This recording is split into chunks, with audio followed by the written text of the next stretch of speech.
Welcome to news Adda. BJP operation తెలంగాణపై BJP త్రిముఖ వ్యూహం. బీఆర్ఎస్ తో దోస్తీ బీజేపీకి లాభమా నష్టమా?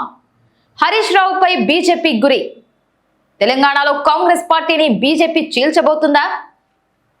తెలంగాణ అసెంబ్లీ ఎన్నికలకు ఇంకా 3 సంవత్సరాల సమయం ఉన్నా బీజేపీ మాత్రం ఆపరేషన్ తెలంగాణ పేరుతో చాప కింది నీరులా తమ వ్యూహాలకు పదును పెడుతున్నారు.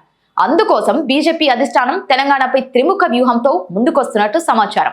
అధిష్టానం రూపొందించిన ఫార్ములా ఎంతవరకు వర్కౌట్ అవుతుంది అనేది చర్చనీయాంశంగా మారింది. అందులో భాగంగానే ప్రస్తుతం తెలంగాణలో భారతీయ జనతా పార్టీ తన ఎన్నికల వ్యూహాలకు పదును పెడుతోంది.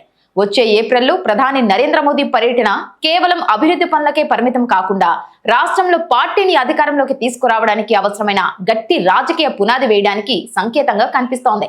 ఏప్రిల్ 1 లేదా 2వ వారంలో ప్రధాని మోదీ తెలంగాణ పర్యటనకు రానున్నారు. సుమారు 1399 కోట్ల రూపాయలతో నిర్మించనున్న బీబీ నగర్ ఎయిమ్స్ విస్తరణ పనులకు శంకుస్థాపన చేయడం, కాజీపేట రైల్ కోచ్ ఫ్యాక్టరీ ప్రారంభోత్సవం వంటి కార్యక్రమాలు ఇందులో కీలకం.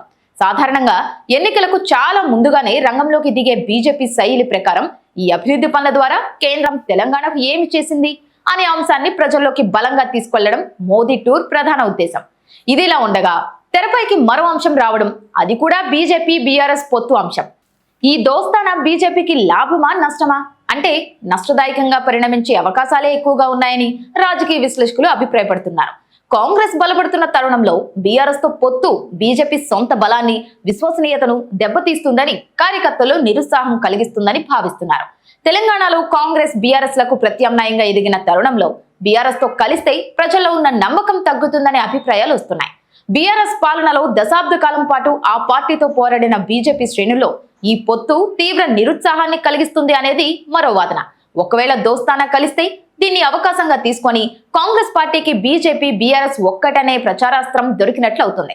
కాగా బీజేపీ రాష్ట్ర అధ్యక్షుడు ఎన్ రామచంద్రరావు బీఆర్ఎస్ తో పొత్తు ప్రసక్తే లేదు అని కుండబద్దలు కొట్టినట్లు ప్రకటించారు.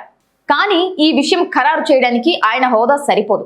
ఏప్రిల్లో మోదీ నిర్వహించబోయే సభ ద్వారా ఈ విషయంలో కేడర్కు మరింత స్పష్టత వచ్చే అవకాశం ఉంది. బీఆర్ఎస్ విషయంలో మోదీ స్పందనను బట్టి తదుపరి రాజకీయ వ్యూహం అనుకోవచ్చు. మరోవైపు బీఆర్ఎస్ కీలక నేత మాజీ మంత్రి హరీష్ రావుపై బీజేపీ ప్రత్యేక దృష్టి సారించినట్లు సమాచారం. కాంగ్రెస్ ఆయనను రాజకీయంగా దెబ్బతీయాలని చూస్తుండగా బీజేపీలో ఆయన చేరికపై గతంలో జోరుగా చర్చ జరిగింది. ఇదిలా ఉండగా బీజేపీ కాంగ్రెస్ కలిసి తనను దెబ్బతీయాలని చూస్తున్నాయని హరీష్ రావు తరచుగా ఆరోపించడం జరుగుతుంది. ఈ క్రమంలో ఆయన బీజేపీ వైపు చూడటం లేదు అనేది దీన్ని బట్టి చెప్పొచ్చు. కాంగ్రెస్ ను ప్రధాన ప్రత్యర్థిగా చూస్తూనే బీఆర్ఎస్ ను విఫలమైన పార్టీగా చిత్రించడం ద్వారా రాష్ట్రంలో త్రిముఖ పోటీని తమకు అనుకూలంగా మార్చుకోవాలి అన్నది బీజేపీ ఎత్తుగడగా ఉండే అవకాశం ఉంది. మరోవైపు తెలంగాణలో కాంగ్రెస్ పార్టీని బీజేపీ చీల్చుతుంది అనేది ఒక రాజకీయ ప్రచారం జరుగుతుంది. దీనికి సంబంధించిన బలమైన ఆధారాలు అయితే ఇప్పటికీ లేవు. కేటీఆర్ వ్యాఖ్యల ప్రకారం కాంగ్రెస్ బీజేపీల మధ్య అవగాహన ఉందనే ఆరోపణలు వచ్చినప్పటికీ అధికారికంగా పార్టీని చీల్చేంత చర్యలు ఏవీ జరగలేదు. ఇరు పార్టీలు తమ సొంత ఎజెండాలతో పనిచేస్తున్నాయి. ప్రస్తుతం బీజేపీ తెలంగాణలో బలపడేందుకు ప్రయత్నిస్తున్నప్పటికీ కాంగ్రెస్ ను చీల్చే స్థాయికి చేరుకోలేదనేది నగ్న సత్యం. ఈ నేపథ్యంలో ప్రస్తుతం కాంగ్రెస్ ప్రభుత్వం స్థిరంగానే ఉండగా బీజేపీ కేవలం విమర్శలకే పరిమితమైంది అనేది వాస్తవం. ఈ పరిణామాల నేపథ్యంలో తెలంగాణ బీజేపీలో ఇప్పటికే పలు గ్రూపు తగాదాలతో సతమతమవుతున్నట్లు సమాచారం. ఆ క్రమంలో బీజేపీ త్రిముఖ వ్యూహం ఫలిస్తుందా లేదా అనేది వేచి చూడాల్సిందే.